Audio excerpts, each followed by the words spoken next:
वंदे गुरु पदद्वंदं भक्तवृंद समन्वितं श्री चैतन्य प्रभुं वंदे नित्यानंद शोधितं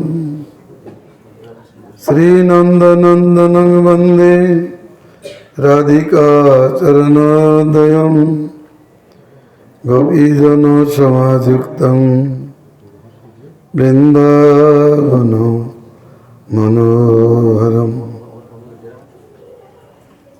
नारायणं नमस्कृत्य नरं चैव नरोत्तमं देवीं सरस्वतीं व्यासं ततो जयमुदीरयेत्। धियान्निधि दामोदरं कार्तिकेयदिकेश्वरं कृपादम्ना दशंबद्धा राधादस्यं प्रदीयताम्। जय गोविंद श्री गोविंद जय जय गोविंद गे राधाकांत राधानाथ राधा प्राण बंधु गे। जय राधिके श्री राधिके जय जय श्री राधिके ब्रजानंद श्री गोविंद प्रेमानंद दायिके।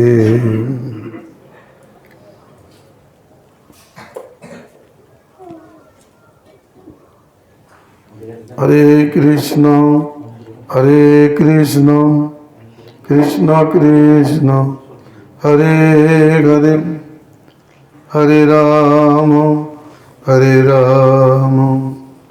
राम राम हरे हरे।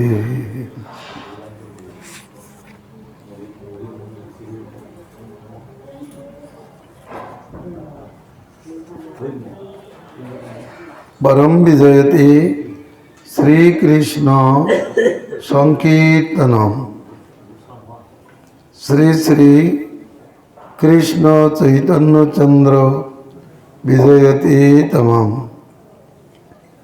श्री भक्ति रसामृत सिंधु दक्षिण विभाग विभावाक्ष लावड़ीते श्रीकृष्णेर गुणावली आमादेर आलोच्य विषय।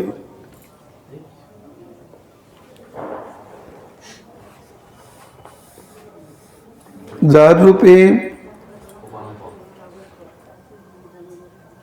এই ত্রিজগৎ মোহিত হয়, যার গুণে সকলের আনন্দ সম্বর্ধিত হয়, যার লীলা ভক্তদের চিত্তকে আকর্ষণ করে, সেই শ্রী গোবিন্দই আমার প্রাণনাথ।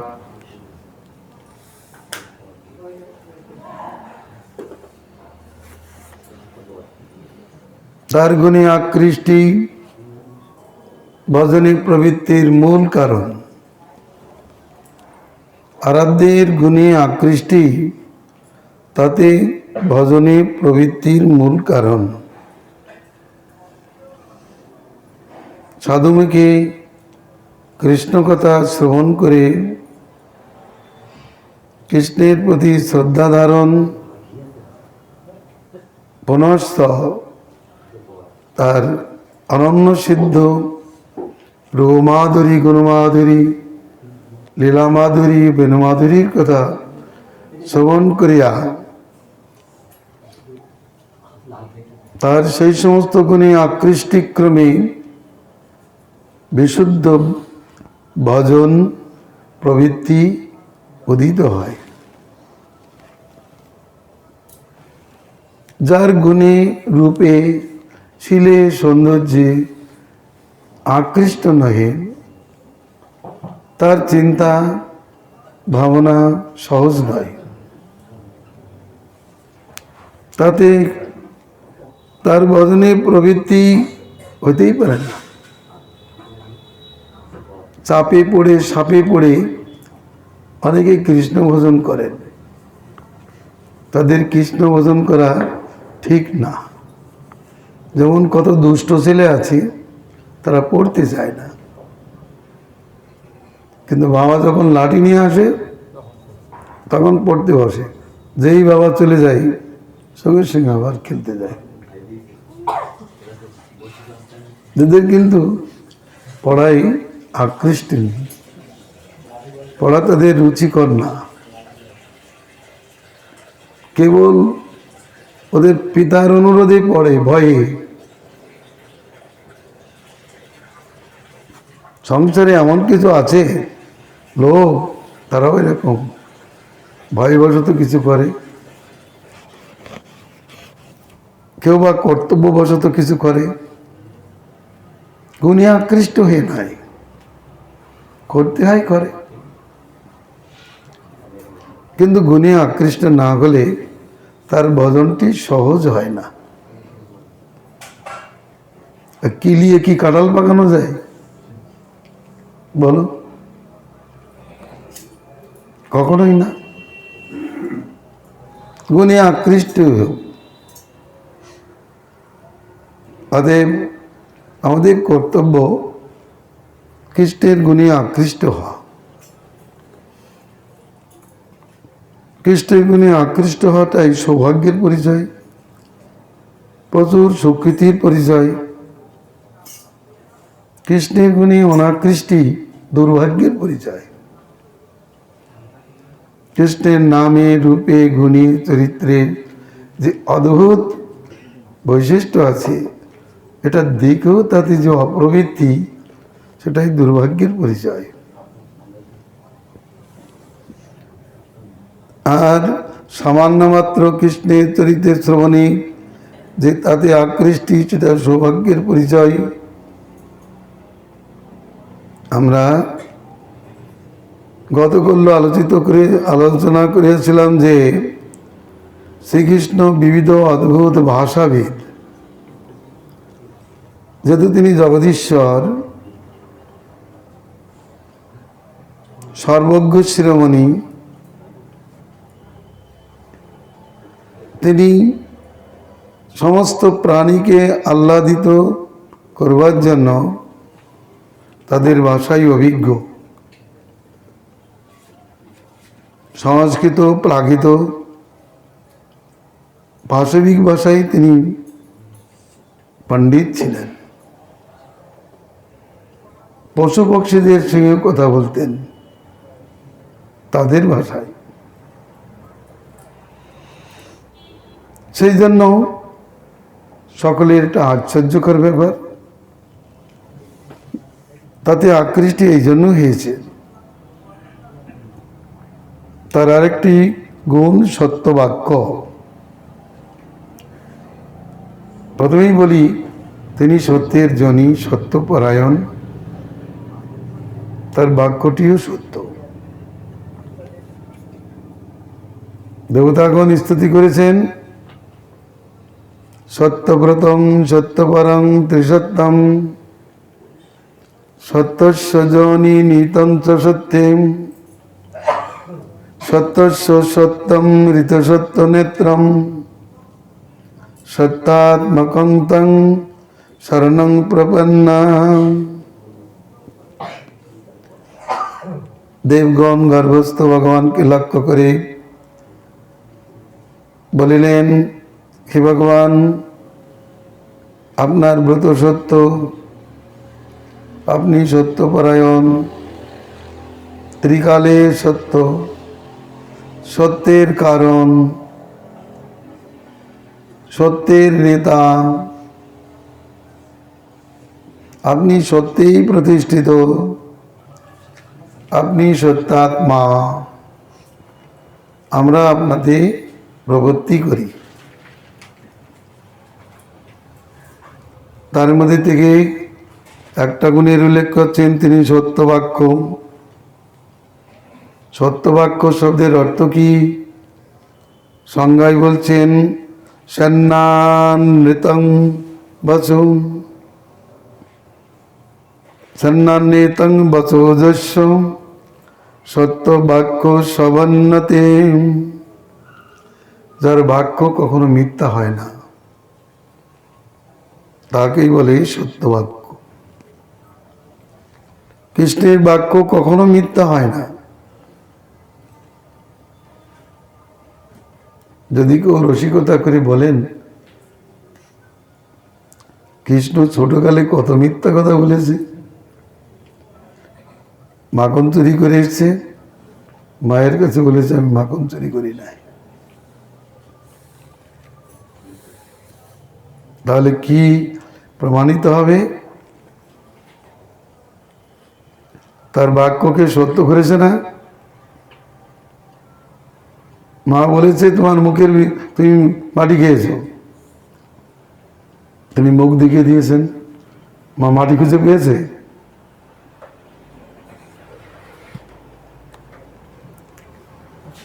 কোথায় কোথায় মাটি? মাটি দেখেনি, মাটির ব্রহ্মাণ্ডকে দেখেছেন, ব্যক্তিগত ভাবে মাটিকে দেখেনি। তা সত্য বাক্য তার কথাটা কিভাবে প্রমাণিত হবে? কুরুক্ষেত্রে যুদ্ধের পর 5টি পুত্র এনে কুন্তির হাতে দিয়ে কুন্তিকে প্রণাম করেছিলেন। যুদ্ধের প্রাককালে কুন্তি দেবী বলেছিলেন, কৃষ্ণ আমার এই পুত্র 5টাকে দিলাম, যুদ্ধের পর আমাকে হাতে হাতে এই 5টা পুত্রকে দিবে। সেই কথা তিনি সত্য করেছেন। তাই বলছেন প্রীতে তনায় পঞ্চকম প্রকটমপয়স্বামি তেম রণোর্বরিত মিত্তোদ্ভদ তবোধৃতার্থমিবোধিতম। রণোর্বরিত মিত্তাবন তবোধৃতার্থমিবোধিতম। রবির্ভবতি শীতলম কুমুদ বন্ধুরপৌষ্ণলম সতাপি ন মুরান্তকঃ ব্যভিচরিষ্ণুরুক্তিস্তব। পেতৃচন্দ্রে বলছেন, হে প্রীতে, হে পিসিমা, তোমার 5টি পুত্রকেই যুদ্ধক্ষেত্র হইতে প্রত্যানয়ন করিয়া তোমাকে সাক্ষাৎই অর্পণ করিব। পিতা বলছেন, হে মুরান্তক, তোমার এই বাক্য সত্যই হইল। যেহেতু সূর্য কখনো শীতল হইতে পারে, চন্দ্র উষ্ণ হইতে পারে, তবু তোমার বাক্য কখনো মিথ্যা হয় না।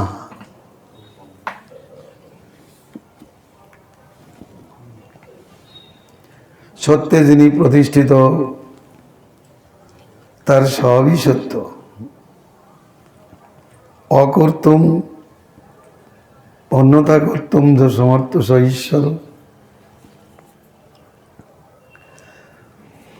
তাহলে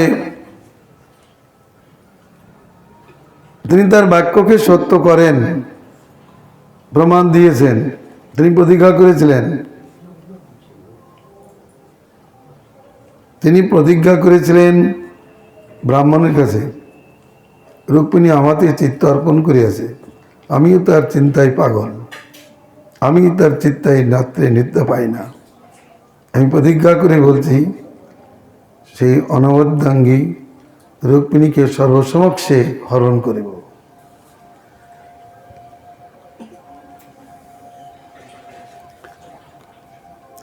এই যেন তার বাক্য সত্য। আর একটা দৃষ্টান্ত দিয়েছেন, গুড়ো পিবেশেন মহীশ্বরস্যম হরির্দতার্থং মগধেন্দ্র মুচে সংসৃষ্টমাভ্যং সগ পাণ্ডবাভ্যং মাং বিদ্ধি কৃষ্ণং ভবতু স্বপ্নম। দিগ্বিজয়ে জরাসন্ধ জয় অসম্ভব হয়নি। একথা শ্রবণ করে যুধিষ্ঠির মহারাজ বিমানা বলে কৃষ্ণ, ভীম, অর্জুন তারা ব্রাহ্মণ বেশে আতিথ্যকালে মগধেন্দ্র শ্রী জরাসন্ধের দরবারে উপস্থিত হয়েছিলেন। গুড় বেচেন মহীশুরস্য, অর্থাৎ ব্রাহ্মণ বেশে এরা তিনজন উপস্থিত হলেন।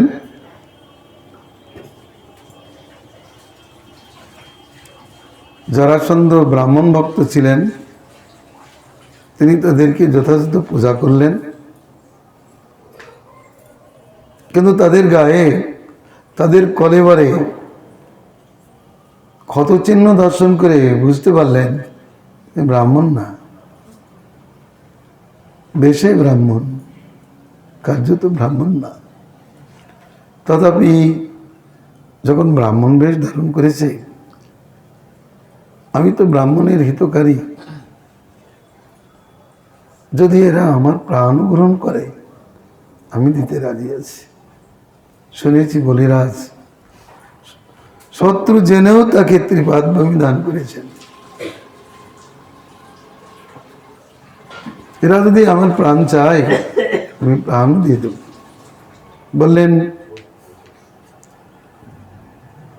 তোমরা কি চাও, কি জন্য আগমন? হে বিপ্রগণ, কি জন্য আগমন? তো ভগবান শ্রীকৃষ্ণ বললেন, মহারাজ আমরা আপনার কাছে অন্য কিছু চাই না, আপনার কাছে যুদ্ধ চাই। সে কি, ব্রাহ্মণ তো কখনো যুদ্ধ চায় না। তোমাদের পরিচয় কি বলো? বললেন এই ভীমসেন আর এই অর্জুন, আর আপনার চিরশত্রু কৃষ্ণ সেই আমি। মাং বিদ্ধি কৃষ্ণং ভবতো সপত্নম।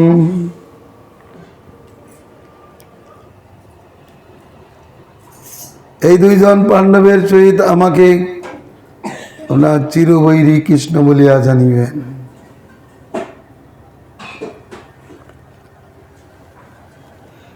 ভগবান যদিও ব্রাহ্মণ বেশে গিয়েছেন, তার ভূয়সী প্রশংসা করেছেন, মহারাজ এই অনিত্য দেহ দ্বারা যারা নিত্য ধর্ম সাধন করে না তারা জীবিত অবস্থায় মৃত।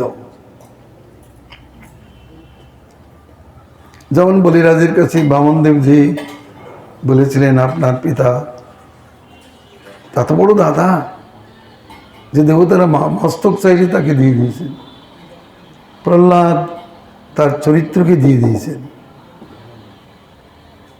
তার পিতা দেবতা বিজয়ী। হিরণ্যাক্ষকে বধ করতে ভগবান বরাদেবের কত কষ্ট হয়েছিল। আর এই কুলে নিঃস্বার্থ কোনো প্রাণীর জন্ম হয়নি। বিশেষত ব্রাহ্মণকে দান দেওয়ার প্রতিজ্ঞা করে দেয়নি এমন কেউ নাই। মানে একেবারে বেঁধে ফেললেন ভালো করে। বলেছিলেন, তারপরে বলি মহারাজ তিনি প্রসন্ন হয়ে প্রতিজ্ঞা রক্ষার জন্য দান দিয়েছিলেন, তাতে তার অতুল কীর্তি লাভ হয়েছে। অতএব এমনি সাধারণত এই সিদ্ধান্ত করেছেন, এই মনুষ্য জন্ম লাভ করিয়া যারা কায়মন বাক্যাতি দ্বারা পরোপকার করে না তাদের জন্ম সাফল্য নাই।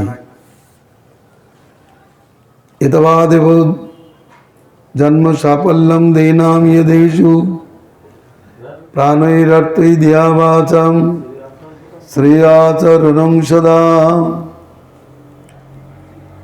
প্রাণ অর্থ বাক্য ইত্যাদি দ্বারা প্রাণীদের উপকার শ্রেয়াচরণই জন্মলাভের সার্থকতা।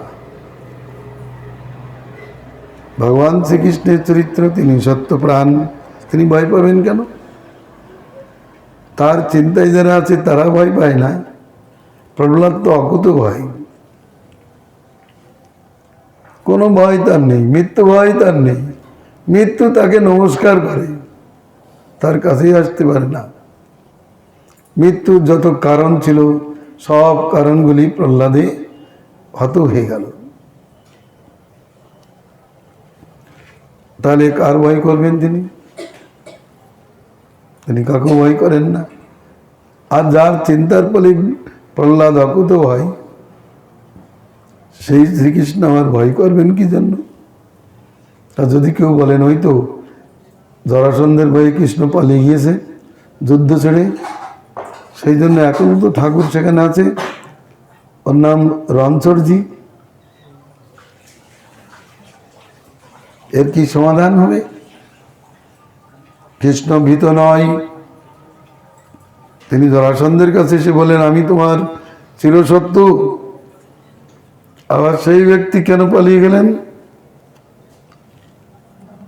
জরাসন্ধকে বঞ্চনা করবার জন্যই ভগবান নরলীলা অনুসারে তিনি পালিয়ে গিয়েছেন, তাকে বিভ্রান্তির পথে ফেলে দিয়েছেন। ভগবান কখন কার সহিত কি উদ্দেশ্যে কি লীলা করেন ব্রহ্মা বলেন আমি জানতে পারি না, আর আমরা ক্ষুদ্র জীব কি করে জানবো?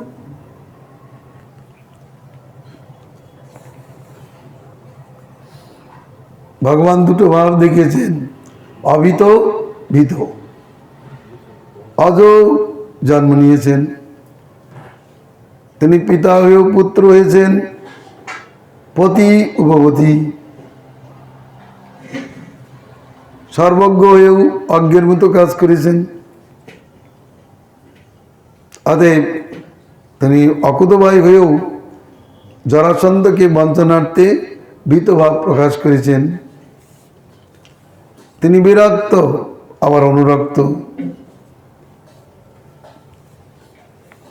এটা বিরুদ্ধ গুণ তার চরিত্রকে উজ্জ্বল করে তুলেছে।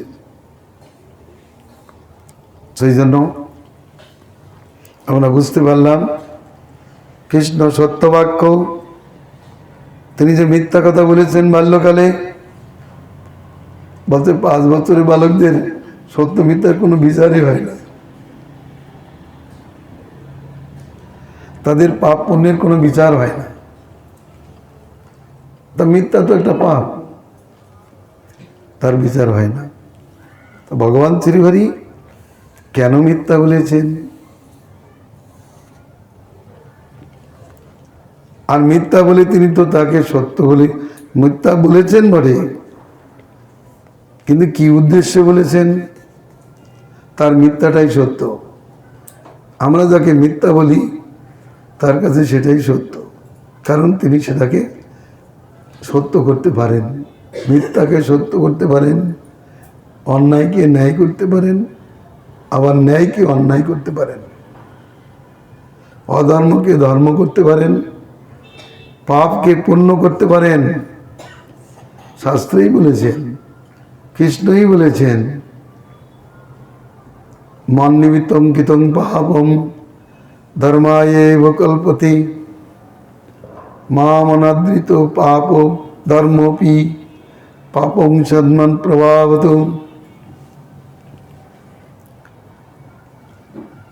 আমাকে নিমিত্ত করিলে পাপ ও ধর্মে পরিণত হয়, আর আমাকে অনাদর করিলেই সাক্ষাৎ ধর্ম ও পাপে পরিণত হয়।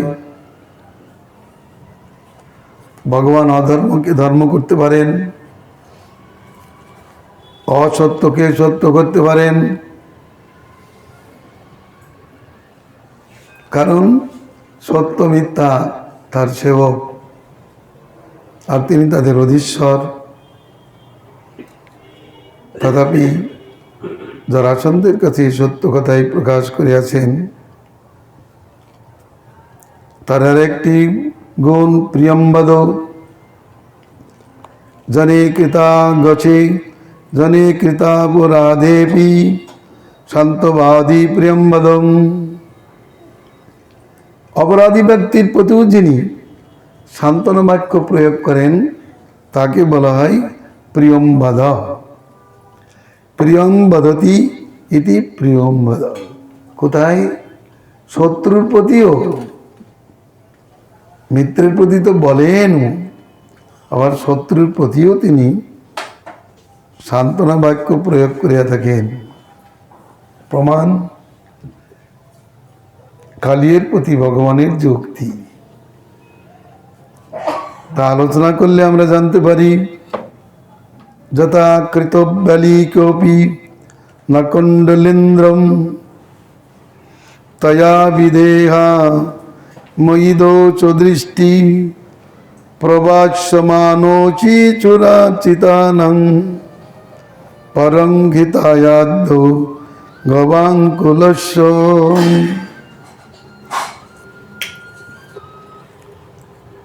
এক সর্পরাজ কালিও, আমি তোমাকে পীড়া দিলেও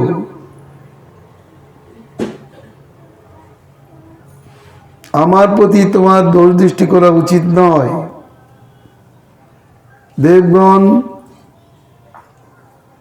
দেবগণ পূজিত গোস্বামীর পরম মঙ্গলের জন্য আমি তোমাকে এখান থেকে নির্বাসিত করিলাম।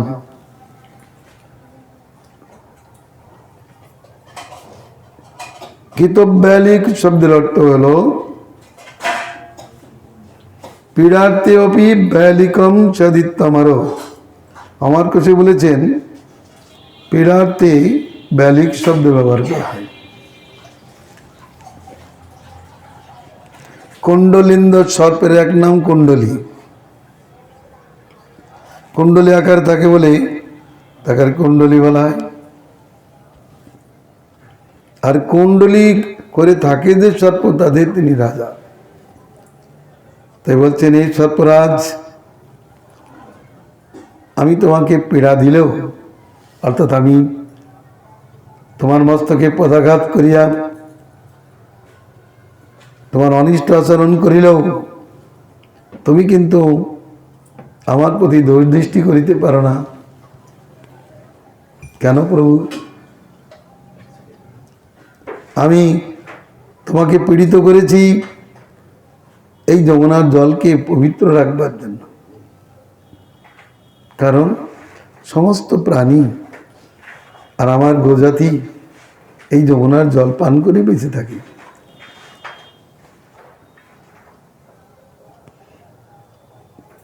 তুমি এই যমুনার জলকে দূষিত করে আছো। আমার গোবৎসগণ তোমার জল পান, এই তোমার বিষাক্ত জল পান করে প্রাণান্ত হয়ে গিয়েছিল। অতএব তুমি এখানে থেকো না, তুমি এখান থেকে চলে যাও, তোমার বাসস্থানে তুমি চলে যাও। ভগবান কালীকে মধুরভাবে বলেছিলেন, তাতে তার মনে দুঃখ হয়নি, আবার ভক্ত হয়ে চলে গিয়েছিলেন। কালীয় দমন চরিত্র ব্রহ্মবৈত পুরাণে খুব সুন্দর আছে লেখা। কালীয় ভগবানের কাছে ক্ষমা চেয়েছিলেন, ভক্তি চেয়েছিলেন। যাওয়ার সময় স্ত্রী পুত্রাদি সহিত কৃষ্ণের পূজা করিয়াছিলেন। কৃষ্ণের কণ্ঠে যে কৌস্তবমণি, ওটা নাগপত্নীগুলি দিয়েছিলেন।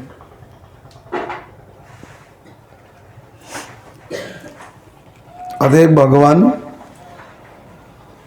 শত্রুর প্রতি প্রিয় বাক্য প্রয়োগ করেন। তার প্রতি শত্রুতা করেছে, তিনি কিন্তু কাউকে শত্রু ভাবেন না। যেমন সাধুদের এক নাম অজাত শত্রু, তার মানে যার শত্রু জাত হয় নাই, এই অর্থে কি তাকে অজাত শত্রু বলা হয়?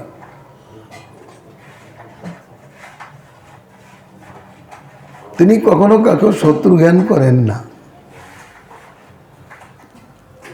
শত্রু জ্ঞান, কারো প্রতি শত্রু জ্ঞান তার হৃদয়ে জাত হয় না। এই জন্য তিনি অজাত শত্রু স্বভাববান। আর ভগবান কি জন্য কার সহিত শত্রুতা করবেন? তার কি স্বার্থের প্রয়োজন? তিনি সহৈশ্বর্যপতি, অকুতভয়, তাহলে তিনি কার সঙ্গে শত্রুতা করিবেন? কিন্তু তার প্রতি যারা শত্রুতা করে তাদের প্রতিও তিনি প্রিয় বাক্য প্রয়োগ করিয়া থাকেন।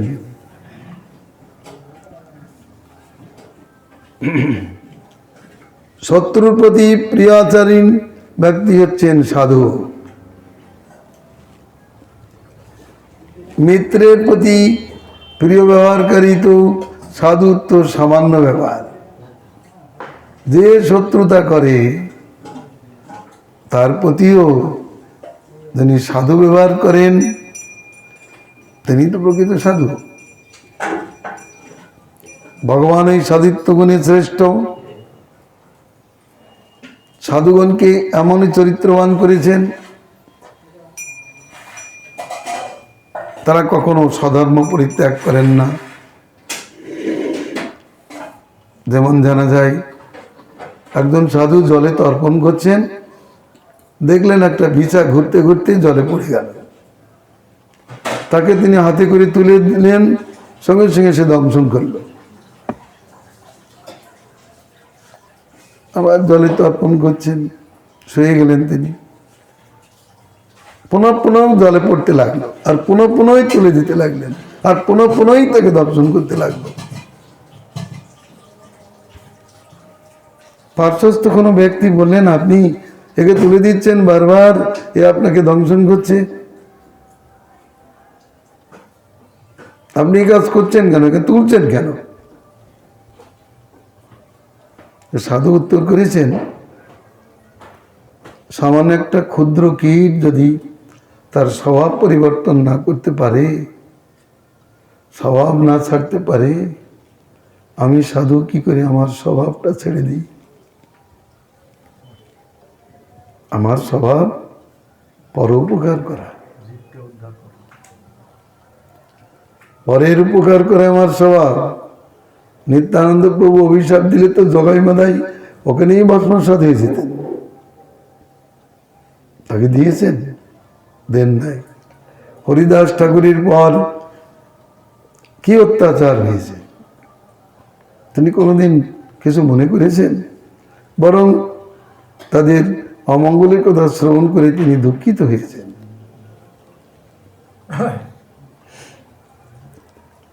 আর তারই আরাধ্য দেবতা শ্রীকৃষ্ণ, তিনি তো সর্বতভাবে মধুরভাষী। মধুরাদিদেব, তার মুখে কটু কথা আসবে কেন? মধুরের সবটাই মধুর, তার কোনো অংশ অমধুর নহে।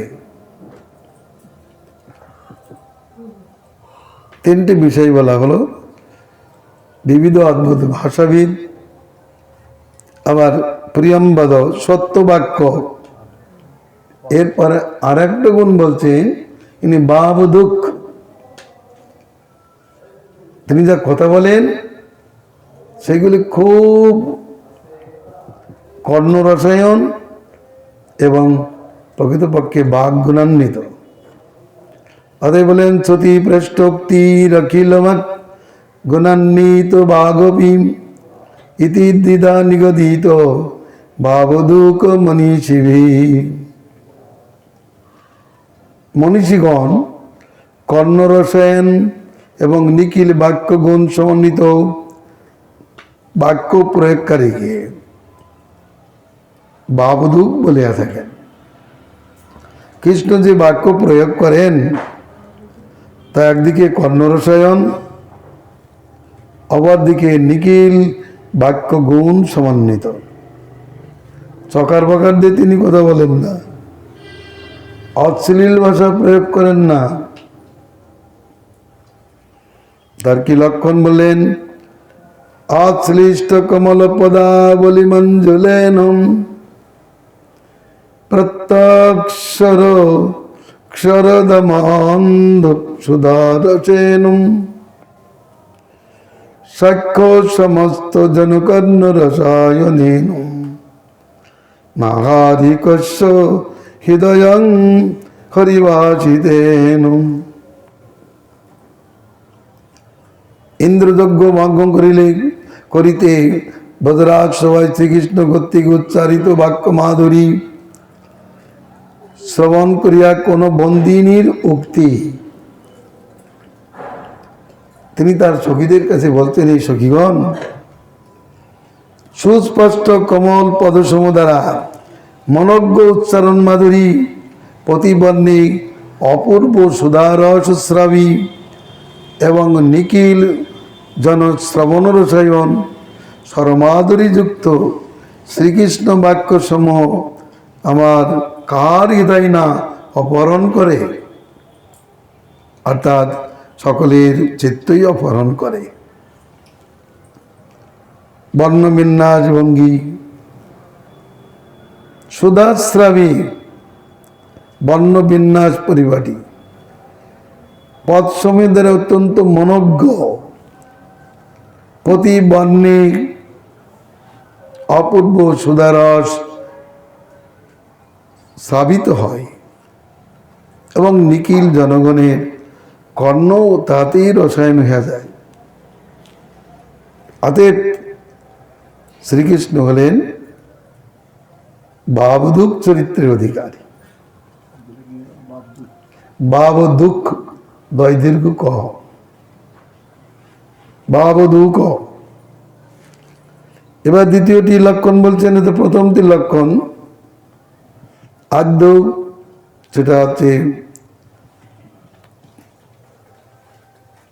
শ্রুতিপৃষ্ঠ, যেটা কর্ণের অতি প্রিয়তম যে উক্তি, সেটা তা বললেন। এবার অখিল বাগ্গুণ সমন্বিত যে বাক্য, তার দ্বারা তার ভাব দুঃখ তো সিদ্ধ। সেটা কেমন কৃষ্ণের চরিত্র বর্ণনা আছে এখানে, কিন্তু কৃষ্ণের চরিত্র বর্ণন হচ্ছে গুণের মধ্যে। প্রতিবাদী চিত্ত পরিবৃত্তি পটু জগদেক সংশয় বিমর্দকারী প্রমিতাক্ষরাদ্য বিবিধার্থময়ী হরিবাগিয়ং মম দিনতি ধীয়।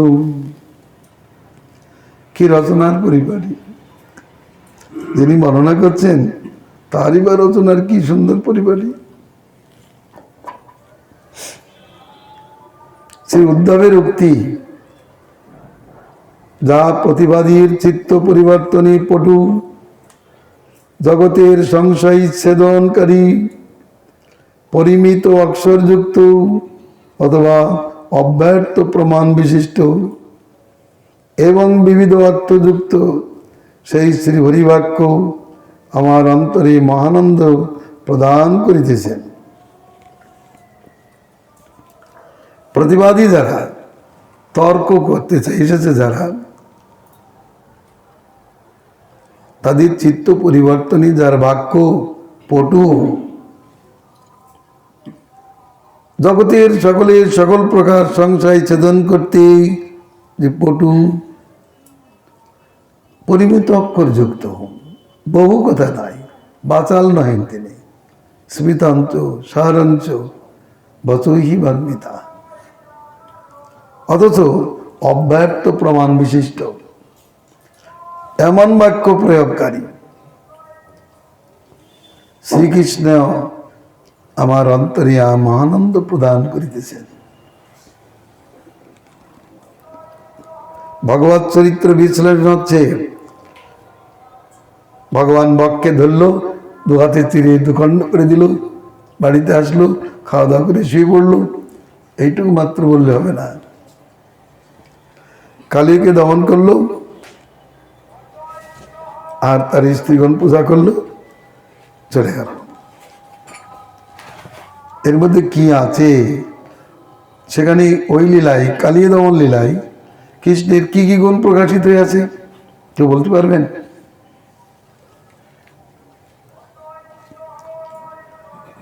কালিয়ের দমন লীলায় কি কি গুণ প্রকাশিত হয়ে আছে? তো কি সিদ্ধান্ত প্রকাশিত হয়েছে?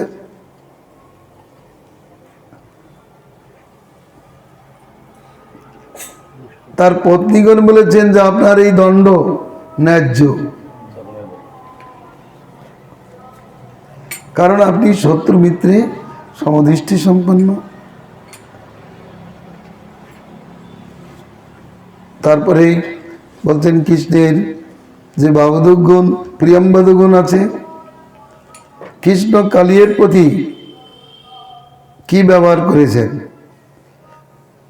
কালিও তার প্রতি অনেক শত্রুতা করেছে, সহস্র মস্তকে সে দংশন করেছে,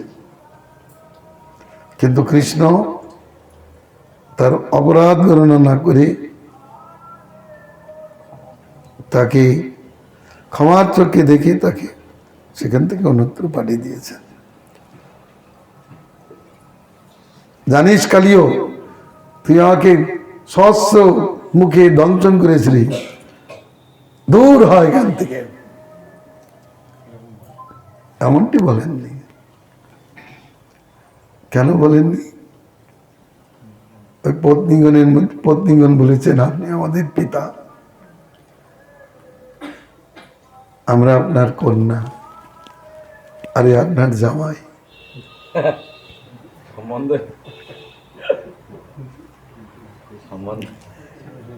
এ পিতা, আপনি নিজে হাতে আমাদেরকে বিধবা দশায় ফেলবেন না। তখন ভগবান বলেন ঠিক আছে, তাকে ছেড়ে দিলেন, বলেন তুমি এখানে থেকো না বাবা। কালিও তখন বুঝতে পেরেছেন, কালিও কম ভক্ত না। কালিও আগে ছিল গৌরকান্তি, তারপরে হয়েছে শ্যামকান্তি। কেন হয়েছে? কালির সঙ্গে গরুরের সঙ্গে যখন শত্রুতা হয়, গরুরের উৎপাতে কালি আর থাকতে পারে না, কোথায় যাবে? কোথায় যাবে? শেষমেশ অনন্তের শরণাপন্ন হলেন, বলেন দাদা আমি কি করব, কোথায় যাব, আমি কোথায় থাকবো বলুন? বললেন তুই মন্ত্র নে।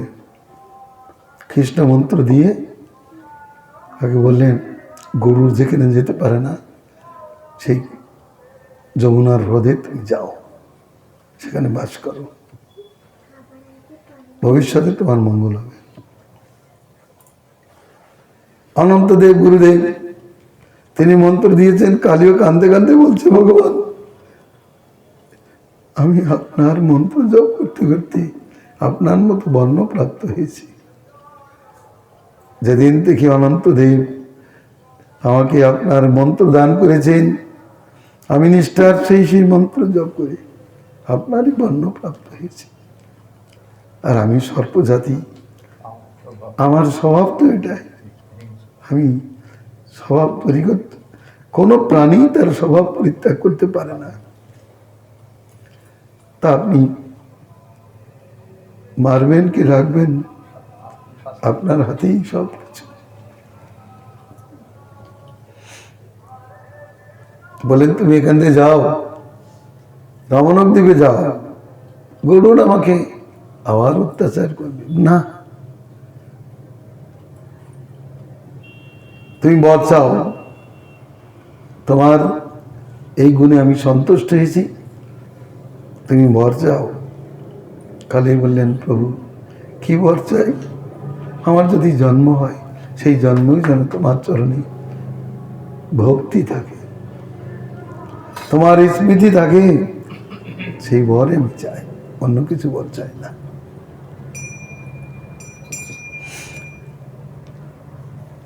ভগবান তার প্রতি মধুর সান্ত্বনা বাক্য প্রয়োগ করিয়াছেন। আবার তিনি বাবদুক গুণ বিশিষ্ট, একটা বিষয়ের এদিক ওদিক ভাগ করে সত্য বাক্য, তার বাক্য সত্য। তিনি মধুর অপরাধীর প্রতি সান্ত্বনা বাক্য প্রয়োগকারী। তারপরে বলতে তার বাক্য শ্রোতার কর্ণ রসায়ন স্বরূপ, এবং তিনি অখিল বাগ্গুণ সমন্বিত। প্রতিবাদীদের চিত্তহরণে তার বাক্য পরম সমর্থ, সংশয় চেতন করতে পরম সমর্থ, অথচ প্রমিত অক্ষর বিশিষ্ট, বেশি কথা বলেন না, সারাৎসার কথা বলেন, তাতে বর্ণবিন্যাস ভঙ্গি অতি মধুর থেকে মধুর। অতএব শ্রীহরির এই বাগবিলাস আমার বুদ্ধিকে মোহিত করিতেছে, আনন্দিত করিতেছে। এর পরের গুণ বলছেন সুপাণ্ডিত্য। বলে একই কথা হচ্ছে তো প্রায় না, কিছু ভেদ আছে, খুব ভেদ আছে। মুড়ি মুড়কি এক নয়, একটি চাল ভাজা আর একটি ধান ভাজা, দুইজনের দুটার স্বাদ এক নয়। তদ্রূপ এখানে পাণ্ডিত্য গুণ বলেছেন। সুপাণ্ডিত্য বিদ্যান নীতিজ্ঞ ইত্যেষং সুপাণ্ডিত্য দিদামতম বিদ্যান অখিল বিদ্যাবিন নীতিজ্ঞস্তু যথার্থকৃত। সুপাণ্ডিত্য এর অর্থ হল বিদ্বান ও নীতিজ্ঞ ভেদে সুপাণ্ডিত্য ব্যক্তি বিশেষ। সুপাণ্ডিত ব্যক্তি দ্বিবিধ, দুই প্রকারের, এক বিদ্বান আর এক নীতিজ্ঞ। নিখিল শাস্ত্র জ্ঞান বিশিষ্ট ব্যক্তি বিদ্বান, কারণ গুরুকুলে শ্রীকৃষ্ণ গিয়েছিলেন, কিন্তু বৃন্দাবনে তো গুরুকুলে যাননি, তথাপি তিনি নিখিল শাস্ত্র জ্ঞান বিশিষ্ট ছিলেন। আর যথার্থ কর্মকারী ব্যক্তি নীতিজ্ঞ, তিনিও পণ্ডিত, যথার্থ কর্ম করেন। অযথা কর্মকারী কোনোদিন পণ্ডিতে গণ্য হতে পারেন না। এর মধ্যে আদ্য অর্থাৎ বিদ্বানের কি দৃষ্টান্ত, তাই বলিতেছেন যং ষষ্ঠ পূর্বাং পরিচর্য গৌরবাদ পিতা মহাদম্বুদরৈ প্রবর্তিতাহং কৃষ্ণার্ণবং কচ্ছ গুরু সমাভূতম স্তমেভ বিদ্যা সরিত প্রপদীরে। স্তমেভ বিদ্যা সরিত প্রপেদিরে। শ্রী নারদের বাক্য, পূর্বে ব্রহ্মা প্রভৃতি মেঘসমূহ গৌরবের সহিত পরিচর্যা করিয়া যে কৃষ্ণ সিন্ধু হইতে বিদ্যা নদীর প্রবর্তন করিয়াছিলেন, সেই বিদ্যা নদীর সমূহ এক্ষণে শান্তিপনিরূপ গিরি হইতে পুনরায় কৃষ্ণ সিন্ধুতেই পতিত হইল। অলঙ্কার দিয়ে বলেছেন কথাটা, ব্রহ্মাকে মেঘের সঙ্গে তুলনা করেছেন। কৃষ্ণ হলেন বিদ্যার সিন্ধু স্বরূপ। পূর্বে ব্রহ্মাকে এই বিদ্যা বলেছিলেন। ব্রহ্মা হইতে পরম্পরায় জগতে বিদ্যা শান্তিপুরী মুনির কাছে এসেছে, শান্তিমুনি মুনির কাছ থেকে আবার সেই বিদ্যা কৃষ্ণের কাছে উপস্থিত হয়েছে। তিনি বিদ্বান, অখিল শাস্ত্রবিদ, সমস্ত শাস্ত্র তিনি অধ্যয়ন করেছেন।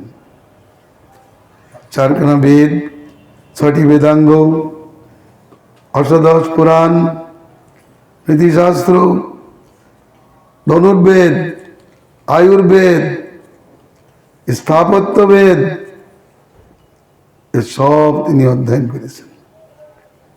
সর্ববিদ্যা বিশারদ, তার থেকেই বিদ্যা প্রকাশিত হয়েছিল।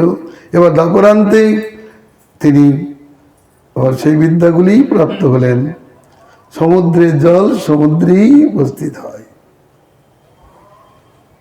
সমুদ্রের জল নদীতে পরিণত হয়, নদীর জল পুনরায় সমুদ্রে উপস্থিত হয়। তদ্রূপ শ্রীকৃষ্ণ তিনি সর্বশাস্ত্রবিদ। বলেন কখন পড়েছেন? তো গুরুকুলে গিয়েছেন তখন পড়েছেন। কতদিনে? 64 দিনে। 64 কলাবিদ্যা অধ্যয়ন করেছেন, আর গুরুদেব আশীর্বাদ করেছেন, আমি আশীর্বাদ করি সমস্ত বেদবাণী শাস্ত্রবাণী তোমাদের চিত্তে স্ফূর্তিপ্রাপ্ত হোক। আর কি? অতএব শ্রীকৃষ্ণ হলেন বিদ্বান, তিনি মূর্খ নহেন, তার আচরণে কোনো দোষ নেই, তার ব্যবহারে কোনো দোষ নেই, এগুলো ভালো জানতে হবে। এটা হলো প্রথম লক্ষণ। এর পরের লক্ষণ কি? নীতিজ্ঞ।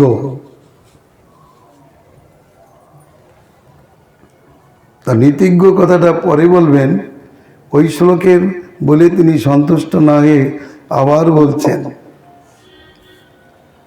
अन्नाय प्रतितान्नयं स्मृतिमतिवारं षडङ्गज्जलं नयेनानुगता पुराणसुहृदां मीमांसया मण्डिता तां लब्धावसरं श्रीराद्गुरुकुले प्रेक्षु ससङ्गार्थिनं विद्यानाम বধূর চতুর্দশ গুণা গোবিন্দ শুশ্রূষতে।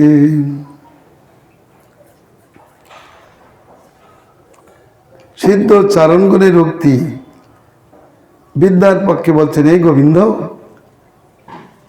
যার চতুর্বেদেই বিশাল ব্যুৎপত্তি, যিনি মনু প্রভৃতি স্মৃতিশাস্ত্রী মতিযুক্ত শাস্ত্রার্থ নির্ধারণং মতি,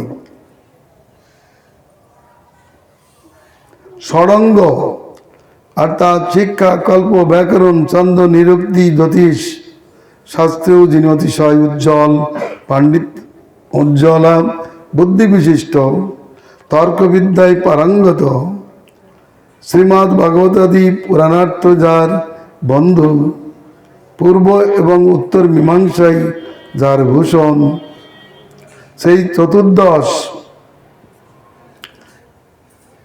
অঙ্গযুক্ত বিদ্যা নামিকা বধূ দীর্ঘকাল পরে অবসরক্রমে গুরুকুলে তোমাকেই সেও অঙ্গার্থী বুঝিয়া শুশ্রূষা করিতেছে।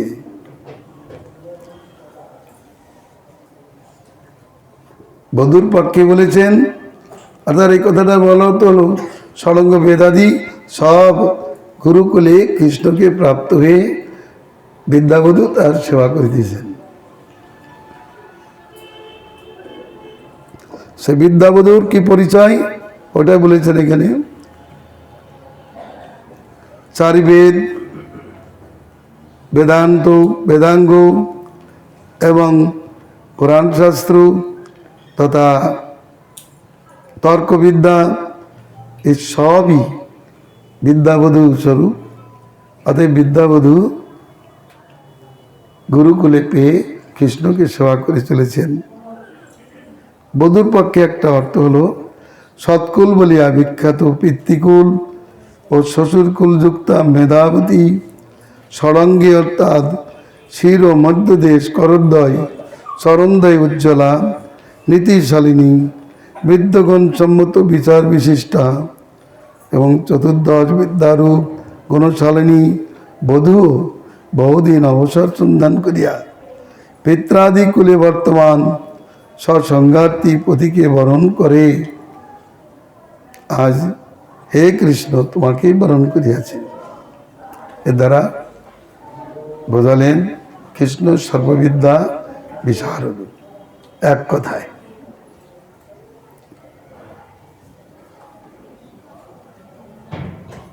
ভগবান যখন ব্রজভামী ছিলেন তখনও তিনি গোপসভায় প্রবেশ করে অতি মধুর বাক্য প্রয়োগ করে ইন্দ্রযজ্ঞ খণ্ডন করে গোবর্ধন পূজা প্রবর্তন করিয়াছিলেন। তার এই বাক্য শ্রবণ করে উপস্থিত সকলে হাতে তালি দিয়ে বাহবা দিয়েছিলেন এবং তার কথা মেনে নিয়েছিলেন। ভগবান বাংমাধুরীর দ্বারা তাদেরকে মোহিত করে ফেললেন। জানিয়েছেন ভগবান বিদ্যাবধূর জীবন, তার মুখে মধুরাধিপতি, তার মুখে মধুরাক্ষর শ্রাবিত হলে তার সিদ্ধান্তপূর্ণ, তিনি কিন্তু যুক্তির সহিত বলেছেন আপনারা কেন ইন্দ্র পূজা করবেন, সকলেই তো নিজের নিজ কার্য করে, রজগুণে মেঘ বাড়ি বর্ষণ করে, সেখানে ইন্দ্র পূজা করার কি প্রয়োজন? আমরা গো পালন করি, গাভীদের পূজা করা উচিত, ব্রাহ্মণের আশীর্বাদে বেঁচে আছি, ব্রাহ্মণকে সম্মান করা উচিত। আমরা গৃহে বাস করি না, পর্বতে পর্বতে বাস করি, অতএব পর্বতের উদ্দেশ্যে যজ্ঞ করা উচিত ইত্যাদি। তাতে তারা রাজি হলেন, সেটা সঙ্গত মনে করলেন, রাজি হয়ে গোবর্ধন পূজা প্রবর্তন করলেন। তা কৃষ্ণের বাক্যে তারা মোহিত হয়ে গেলেন।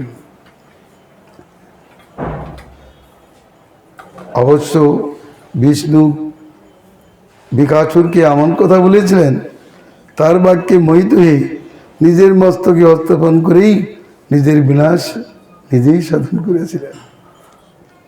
এখানে কিন্তু সে ব্যাপার নেই। ভগবান শ্রীকৃষ্ণ সর্ববিদ্যা বিশারদ, অতএব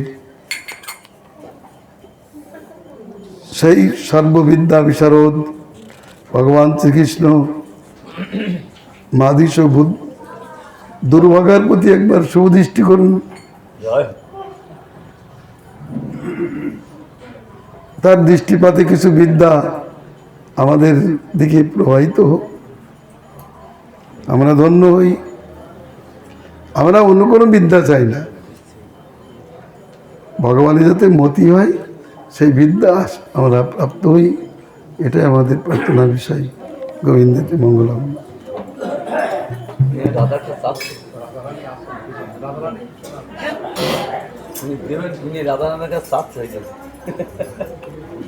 রাধারানী দেওয়ার জন্য অপেক্ষা করছেন। রাধারানীকে চাচ্ছে।